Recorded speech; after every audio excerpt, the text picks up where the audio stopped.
Hi, welcome to Far From Eden. Happy Sunday, everybody.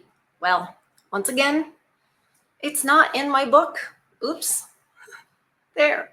It's on the shelf still because this nugget, well, hopefully it's going to have nuggets of truth in it, is not in my old book from the 20th century, which I thought was old in the beginning.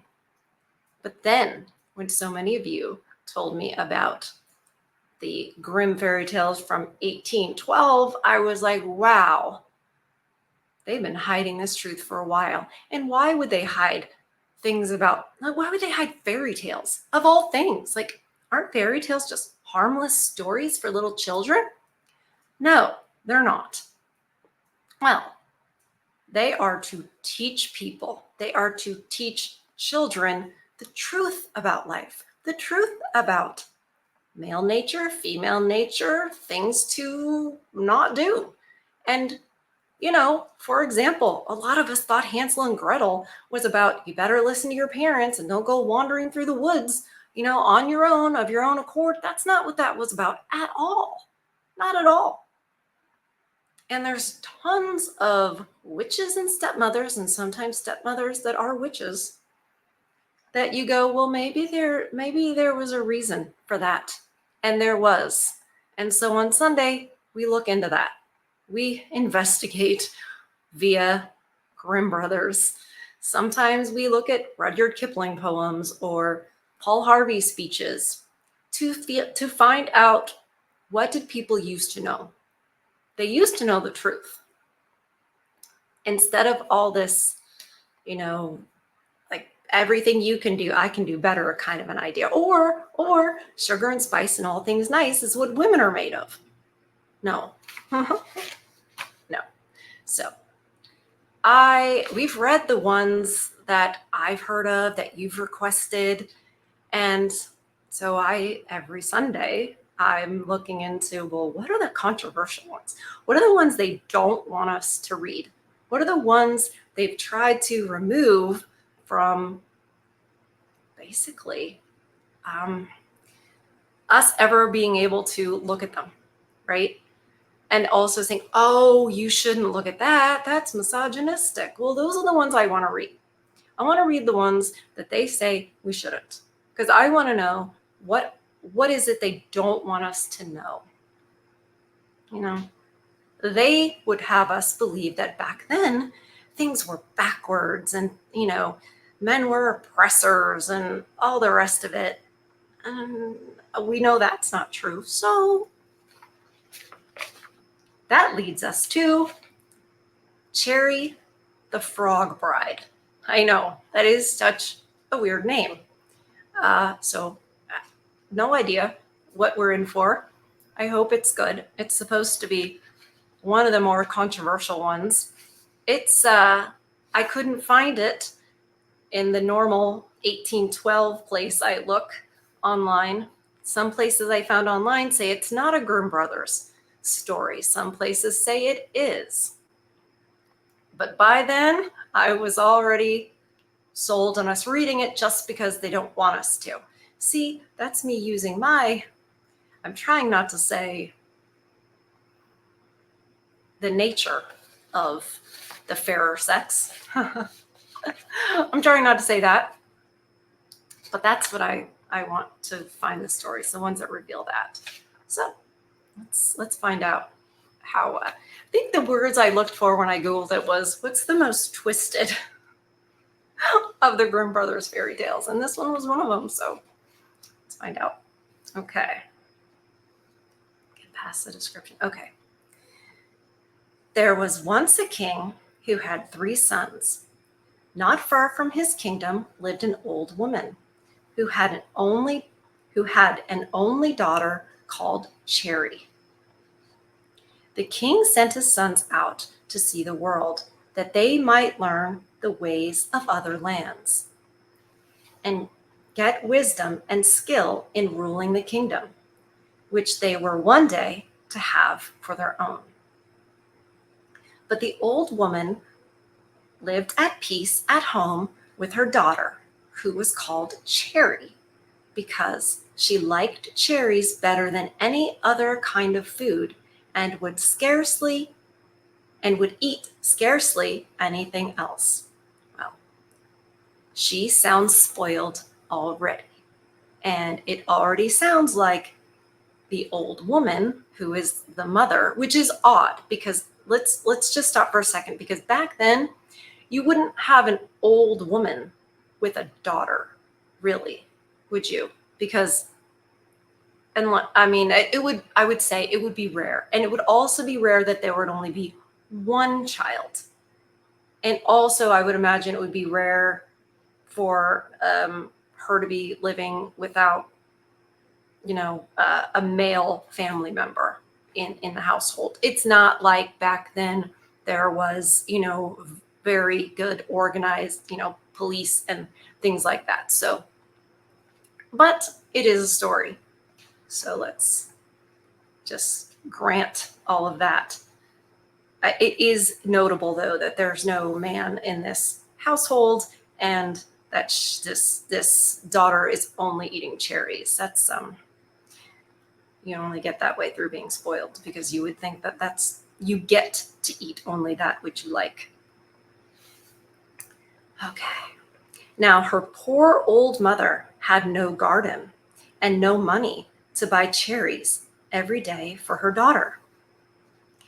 And at last she was tempted by the sight of some in a neighboring garden. Tempted in a neighboring garden, you guys, is a tale as old as time, right? Literally, it is a tale as old as time. Eve was tempted. She was not supposed to be going around talking to serpents, and it led to a whole lot of trouble.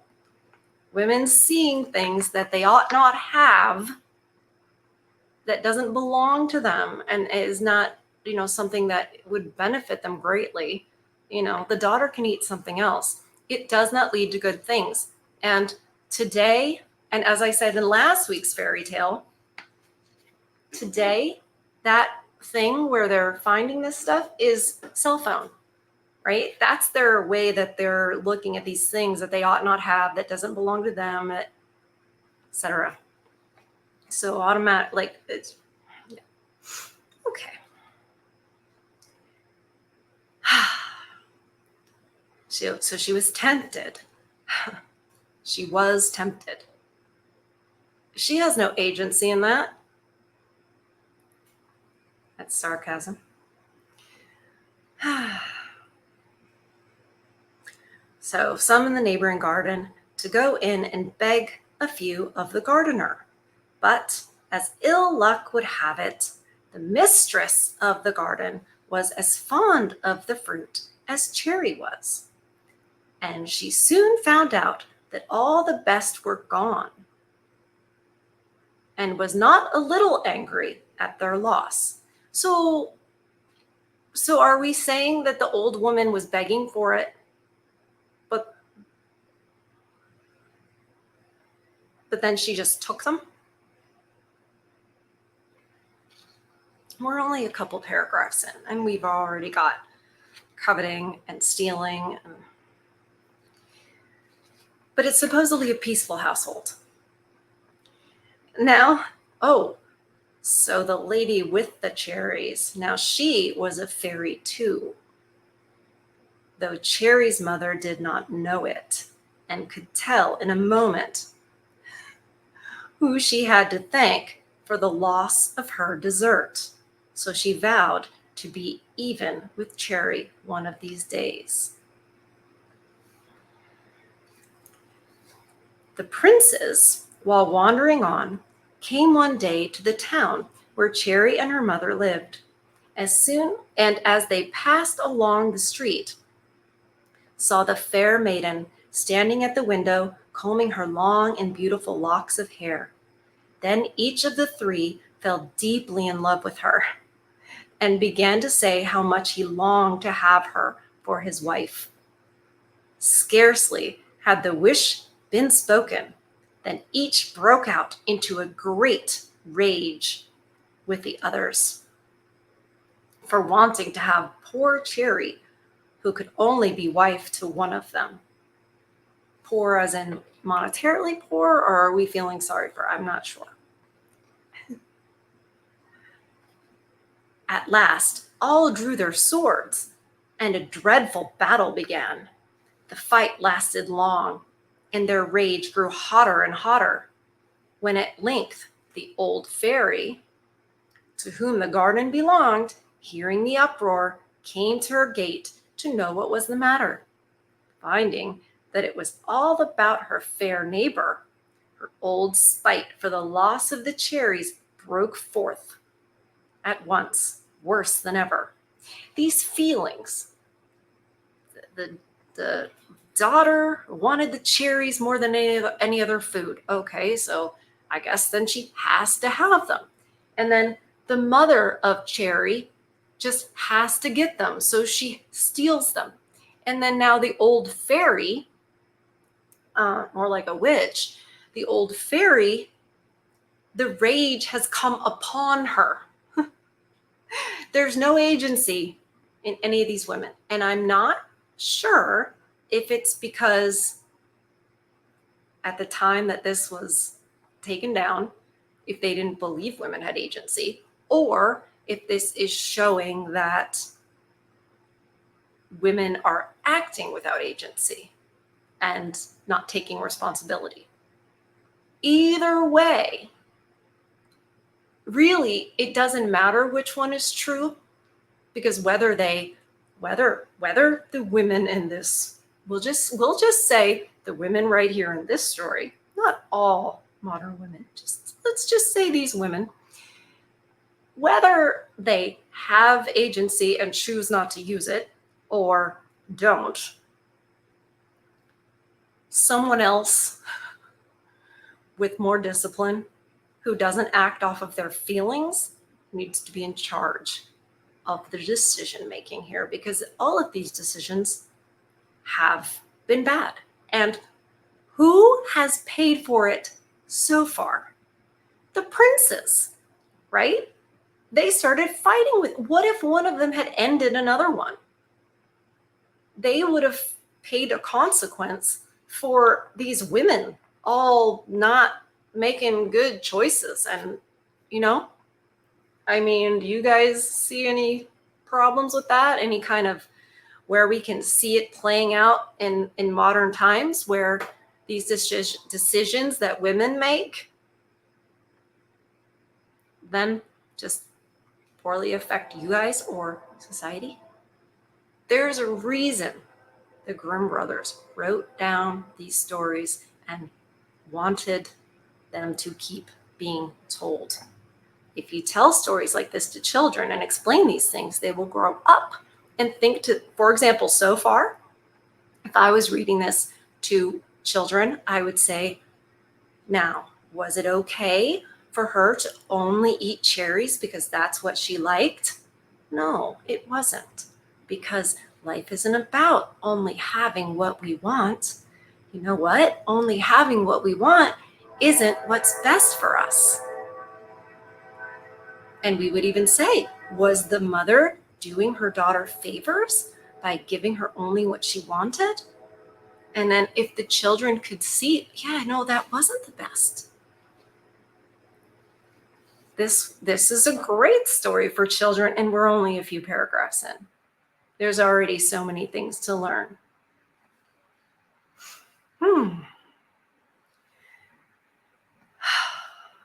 Okay, so she found out that it was all about her fair neighbor.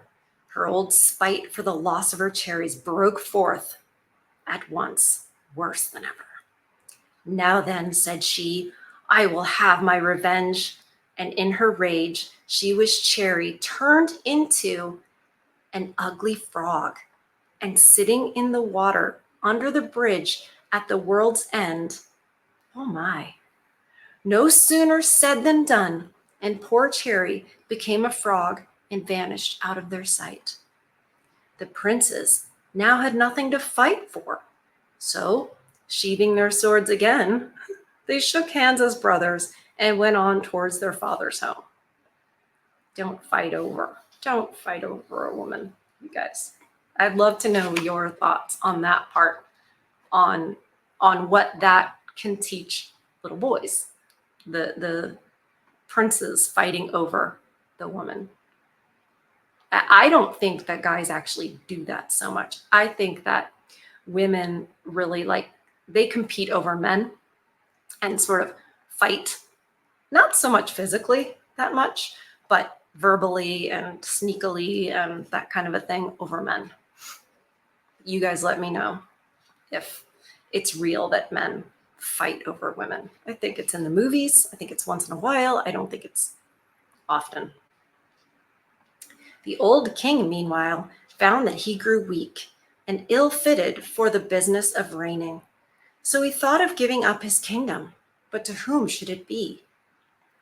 This was a point that his fatherly heart could not settle, for he loved all his sons alike. "My dear children," said he, "I grow old and weak, and should like to give up my kingdom, but I cannot make up my mind which of you to choose for my heir, for I love you all three, and besides, I should wish to give my people the cleverest and best of you for their king. However, I will give you 3 trials, and the one who wins the prize shall have the kingdom. The first is to seek me out 100 ells of cloth, so fine that I can draw it through my golden ring." The sons said they would do their best and set out on the search. The 2 elder brothers took with them many followers and coaches and horses of all sorts to bring home all the beautiful cloths with which they should find. But the youngest went alone by himself. They soon came to where the roads branched off into several ways. 2 ran through smiling meadows with smooth paths and shady groves, but the third looked dreary and dirty and went over barren wastes. The 2 eldest chose the pleasant ways, but the youngest took his leave and whistled along over the dreary road. Whenever fine linen was to be seen, the 2 elder brothers bought it, and bought so much that their coaches and horses bent under their burthen. The youngest, on the other hand, journeyed on many a weary day and could find no place where he could buy even 1 piece of cloth that was at all fine and good. His heart sank beneath him, and every mile he grew more and more heavy and sorrowful. At last he came to the bridge at the world's end, and there he sat himself down to rest and sigh over his bad luck, when an ugly-looking frog popped its head out of the water and asked, with a voice that had not at all a harsh sound to his ears, what was the matter? The prince said in a pet, "Silly frog, thou canst not help me." "Who told you so?" said the frog. "Tell me what ails you." The prince still sat down, moping and sighing, but after a while he began to tell the whole story and why his father had sent him out. "I will help you," said the frog. So it jumped into the stream again and soon came back, dragging a small piece of linen not bigger than one's hand, and by no means the cleanest in the world in its look. However, there it was, and the frog told the prince to take it away with him. He had no great liking for such a dirty rag, but still there was something in the frog's speech that pleased him much, and he thought to himself, "It can do no harm. It is better than nothing." So he picked it up, put it in his pocket, and thanked the frog, who dived down again, panting and quite tired, as it seemed, from its work. The further he went, the heavier he found the pocket grow. And so he turned himself homewards, trusting greatly in his good luck. He reached home nearly about the same time that his brothers came up, with their horses and coaches all heavily laden. Then the old king was very glad to see his children again, and pulled the ring off his finger to try who had done the best. But in all the stock that the two eldest had brought, there was not one piece, a tenth part of which would go through the ring. At this, they were greatly abashed, for they had made a laughingstock of their brother, who came home, as they thought, empty-handed. But how great was their anger when they saw him pull from his pocket a piece that for softness, beauty, and whiteness was 1,000 times better than anything that was ever before seen. It was so fine that it passed with ease through the ring. Indeed, 2 such pieces would readily have gone in together. The father embraced the lucky youth, told his servants to throw the coarse linen into the sea, and said to his children, "Now you must set about the second task which I am to set you. Bring me home a little dog so small that it will lie in a nutshell."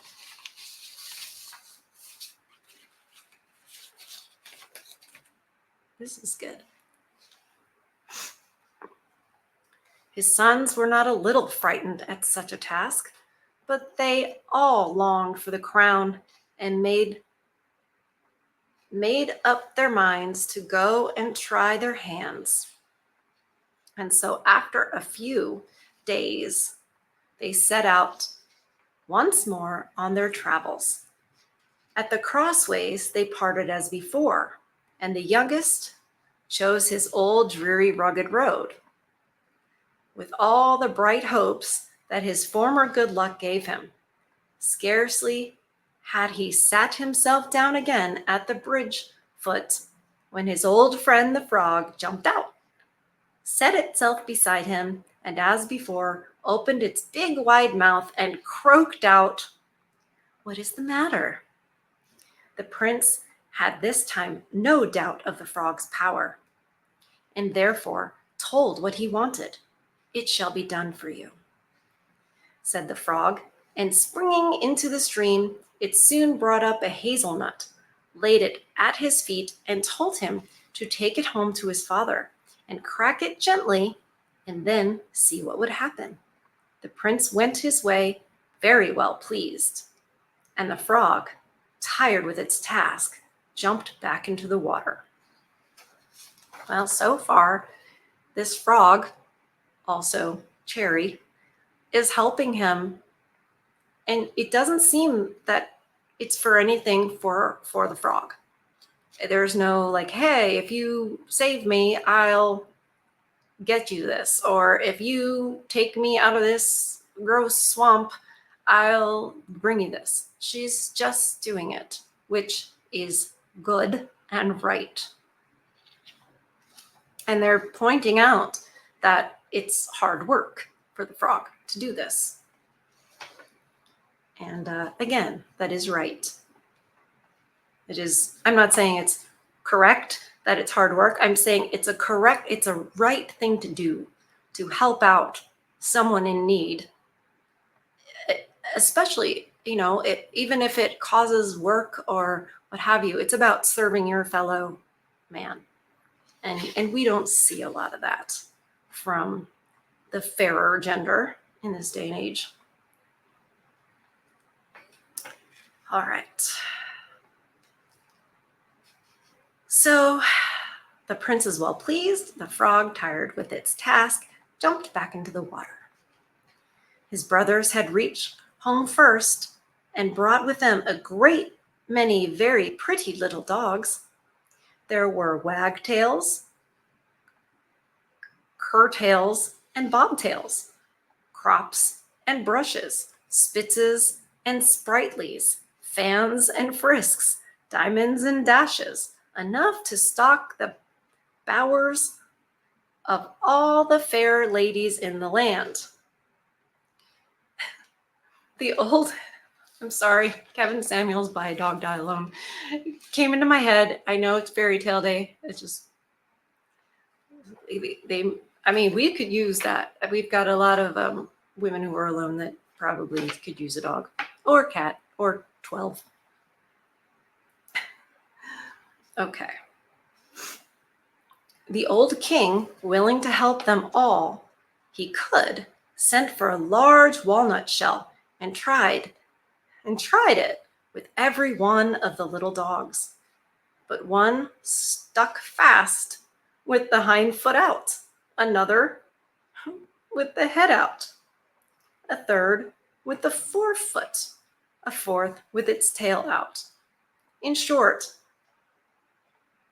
some one way and some another, but none were at all likely to sit easily in this new kind of kennel. When all had been tried, the youngest made his father a dutiful bow and gave him the hazelnut, begging him to crack it very carefully. The moment this was done, out ran a beautiful little white dog upon the king's hand, and it wagged its tail, bowed to and fondled its new master, and soon turned about and barked at the other little beasts in the most graceful manner, to the delight of the whole court, and then went back and lay down in its kennel without a bit of either tail, ear, or foot peeping out. The joy of everyone was great. The old king again embraced his lucky son, told his people to drown all the other dogs in the sea. It's not their fault. And said to his children, "Dear sons, your weightiest tasks are now over. Listen to my last wish. Whoever brings home the fairest lady shall be at once the heir to my crown." Wow. Okay. The prize was so tempting, and the chance so fair for all, that none made any doubts about setting to work, right? I mean, win-win, right? They get a really pretty lady and they get the crown. So they're like, yeah, this is what I want to do. I want to do this task. I lost my spot again. You guys know I do that when I get excited and I look away too quickly. Okay. Okay, they're all excited, setting to work, each in his own way, to try and be the winner. Okay. The youngest was not in such good spirits, as he was the last. Sorry, I'm getting too excited, reading too quickly, trying to read too quickly. Okay. The youngest was not in such good spirits, as he was the last time. Oh, right, because he's like, well, the frog hooked me up a couple of times, but what's the frog gonna do? He thought to himself, the old frog has been able to do a great deal for me, but all its power must be nothing to me now, for where should it find me a fair maiden? And a fairer maiden, too, than was ever seen at my father's court. The swamps where it lives have no living things in them, but toads, snakes, and such vermin. Meantime, he went on, and sighed as he sat down again with a heavy heart by the bridge. "Ah, frog," said he, "this time thou canst do me no good." "Never mind," croaked the frog. "Only tell me what is the matter now." Then the prince told his old friend what trouble had now come upon him. "Go thy ways home," said the frog. "The fair maiden will follow hard after, but take care and do not laugh at whatever may happen." This said, it sprang as before into the water and was soon out of sight. The prince still sighed on, for he trusted very little this time to the frog's word, but he had not set many steps towards home before he heard a noise behind him, and looking round saw 6 large water rats dragging along at full trot, a large pumpkin cut out into the shape of a coach. What? Is that where they got that from Cinderella? Because that didn't happen in the real Cinderella. The real Grimm Brothers Cinderella. Anyway. Okay, so there were 6 large water rats. Reminds me of ROUS's from The Princess Bride. That's what I'm picturing in my head. Dragging along at a full trot a large pumpkin cut out into the shape of a coach. On the box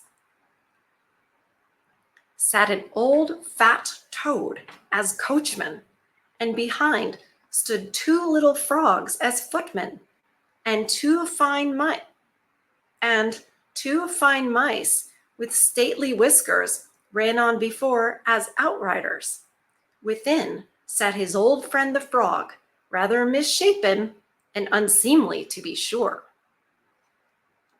but still with somewhat of a graceful air as it bowed and kissed its hand to him in passing. The prince was much too deeply wrapped up in thought as to chance of finding the fair lady whom he was seeking to take any heed of the strange scene before him. He scarcely looked at it, and had still less mind to laugh. The coach passed on a little way and soon turned a corner that hid it from his sight. But how astonished was he on turning the corner himself to find a handsome coach and 6 black horses standing there, with a coachman in gay livery, and with the most beautiful lady he had ever seen sitting inside. And who should this lady be but the long-lost Cherry, for whom his heart had so long panted, and whom he knew again the moment he saw her. As he came up, one of the footmen made him a low bow as he let down the steps and opened the coach door, and he was allowed to get in and seat himself by the beautiful lady's side. They soon came to his father's city, where his brothers also came, with trains of fair ladies. But as soon as Cherry was seen, all the court, with one voice, gave the prize to her as the most beautiful. The delighted father embraced his son and named him the heir to his crown, and ordered all the other ladies to be sent to keep company with the little dogs. What? Remember what happened to the little dogs? And he put them in the seat. And now ordered all the other ladies to be sent to keep company with the little dogs. They didn't. Then the prince married Cherry and lived long and happily with her, and indeed lives with her still, if he be not dead. Wow, what? Okay, but unanswered questions. Yeah, I'm of the mind that maybe this isn't the Grimm brothers. Still important. There are still lessons to be learned. But I want to know how did she become magical? How did she, do all that? It's so interesting.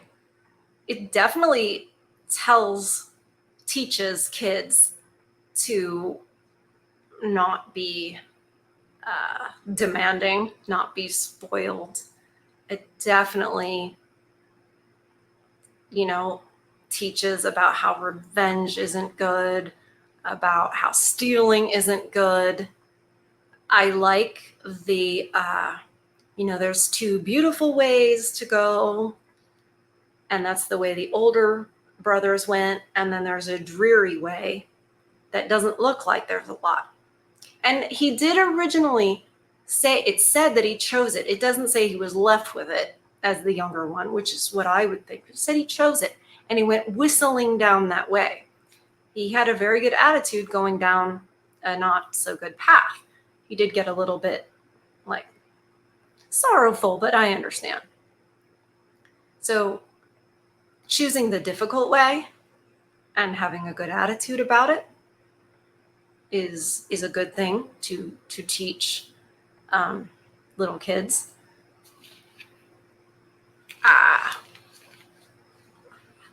The value of a beautiful woman. Why would the father want his sons? Why would that be the third challenge? To get the prettiest lady in all the land. Why would that say good things about his sons? And why? I think it's because being back then, having high value, being able to propose to the most beautiful woman, and she says yes, and that back then would mean something great about you, because they weren't choosing losers and felons back then. There wasn't bad boy stuff back then. The idea of choosing a bad, and especially too, because most daughters would have a father, and the father would be the one that said yay or nay to whether or not his beautiful daughter is going to go with this person. I understand they're all princes, but if they're all three competing, he could have held out for one of the other ones. So treating a beautiful woman as a prize made sense back then. Doesn't make so much sense today, because they don't have the character necessarily. They don't have the discernment to choose a good man. They're not pure.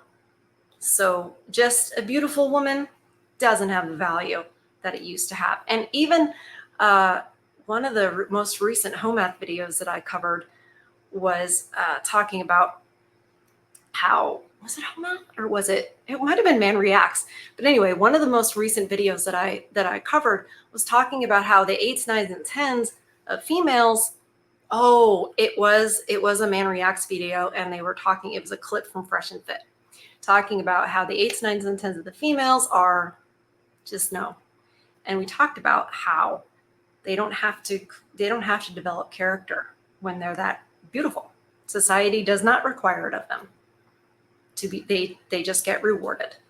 And that wasn't the case, a couple hundred years ago. So it's not the same thing as it was, unfortunately, because of what? Feminism? Yeah. And saying that the patriarchy was bad, when in reality, I don't think so. I don't think it's bad at all. I don't think it was an evil oppression or anything like that. Not at all. I think it was a very positive thing for society, and I think the fact that the best societies of ever came out of it. High trust societies came out of it. So thank you guys for coming with me on this adventure, even if it is called Cherry the Frog Bride. It's a very strange title. Oh, we will get back to things that I know are the Grimm brothers next week. I was tempted, but I didn't have to steal or be covetous. I just really wanted to read this one because they didn't want us to. And I'm trying to figure out why they didn't want us to. I'll probably come up with it later as it all sinks in, but I'm really curious to know what you guys think. Why? What's wrong? What's so bad with this? Maybe I'm just I'm too extreme to know. I'm too extreme to understand. Probably. Isn't that insane to think that I'm extreme? Anyway, you guys, thank you so much. It's a wonderful Sunday. It's the end of the week or beginning of the week. I mean, really, with the way our work week is and on weekend, it's the end of the week.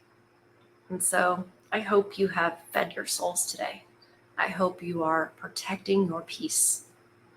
And I love you guys, and I'll see you on the next one. Bye. Take care.